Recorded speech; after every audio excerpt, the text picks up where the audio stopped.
We were girls and young women who were victimized by Epstein.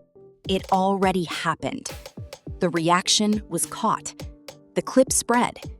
And people started calling it panic. But that wasn't the real shock. The real shock was what people started connecting after that moment. Because Erika Kirk's name wasn't supposed to be at the center of this story. For years, it stayed on the edges. Background noise, rumor, dismissed.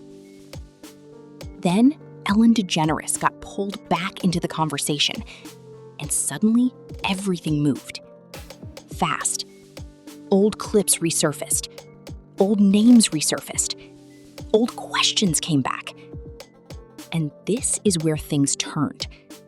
Because once Ellen's name appeared alongside Epstein speculation again, people stopped scrolling. They started digging. And they started seeing patterns. Or at least what looked like patterns. And that distinction matters. Because some say this began with a leak. Others say it began with assumptions. But either way, something triggered a chain reaction. And it did not stop. Because if we look at the timeline, the story didn't explode all at once. Straight to jail for questioning at least Erika. Look, I have seen enough, ladies. It escalated, layer by layer. First Epstein, then Ellen, then Erika. Then the question nobody could ignore. Were these disconnected stories or pieces of one larger picture? And that's where things get strange. Because Ellen wasn't being discussed alone. Her connections came under scrutiny. Private parties, old interviews, social circles. Then Diddy entered the conversation. And once that happened, the tone changed. Because now people weren't looking at clips as entertainment. They were looking at them as clues. And whether that interpretation was fair, that became secondary. Because the narrative was already moving. And once narratives move, they rarely slow down. Then Erika's name returned. But not as rumor, as focus. And critics started asking about access. Access to elite spaces, access to international circles, access to people now being re-examined. And suddenly, what once looked ordinary started looking suspicious. Advice to Turning Point. Doing all of that at the same time, that's a struggle for me. Or at least suspicious to some. And that raised a harder question. Was this coincidence or pattern? Because once people start mapping relationships, every intersection looks meaningful. And every gap looks hidden. That's when the Romania story came back. And that changed everything. Because critics said this wasn't just about charity. It was about inconsistencies, missing details, changing explanations, questions about what exactly happened. And when explanations appear to shift, suspicion grows fast. But here's where it gets even more interesting. Because then Diane von Furstenberg resurfaced in the discussion. And now people weren't just talking theory. They were pointing to specific proximity, specific overlap, specific timing. And timing may be the most important part of this entire story. Because if we look at the timeline, Ellen's departure became part of the controversy too. She left, and almost instantly, people asked why. Was it personal? You know I have to arrive fashionably late. All right, not too late though. Not too late? Not too late, please. What time would you like me there? I'll tell you. Political?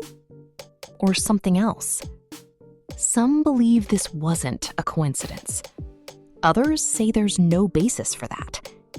But once both interpretations exist, the tension doubles.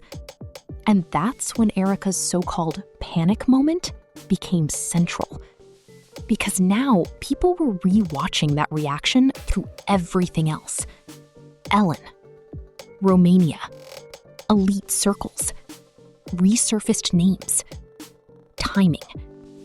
And when a reaction gets filtered through all of that, it stops being a reaction. It becomes a symbol. But symbols can lie. And this is where the story splits. Because some believe that moment showed fear. Others think it showed something else. Pressure. Shock. Or maybe a reaction to being pulled into something spiraling out of control. And that may be the real question. Not what people saw, but what they decided it meant. Because meaning can be assigned after the fact. And once that happens, narratives can build themselves. She sounded so sincere, didn't she? Very sincere. Virtually choke on her words. But the best one for me is Ellen. But here's where I want to ask you something. So here's the real question. Do you think Erika Kirk knew the truth?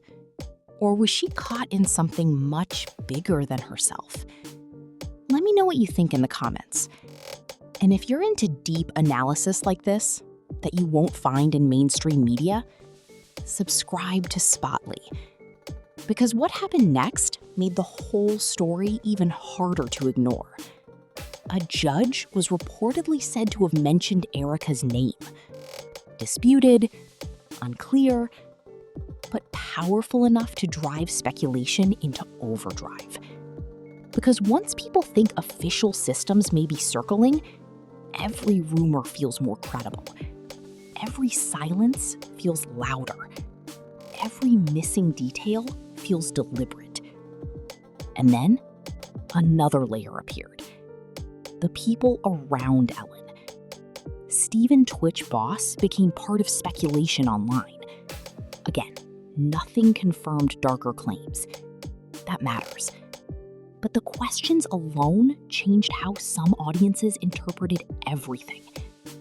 And that is how uncertainty grows. Not from evidence, from unresolved tension. And maybe that's what this really is. An unresolved tension people keep trying to turn into certainty. Name 3 names for your lady parts. Mini Moo, a JJ, and a pizza. Because there are 2 stories here. Evidence and suspicion.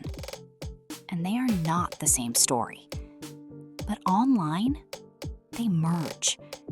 And once they merge, separating truth from narrative becomes almost impossible. That may be why this refuses to die. Because it stopped being just about Erika. It became about trust. Trust in media. Trust in institutions. Trust in what people think they're seeing. And when trust collapses, every coincidence looks planned. Every departure looks like escape. Every expression looks like guilt.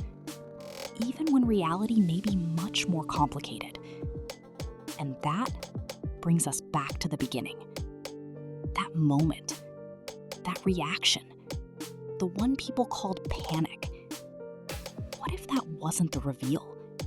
What if that was the misdirection? What if the biggest mistake people made was believing they understood what they were watching?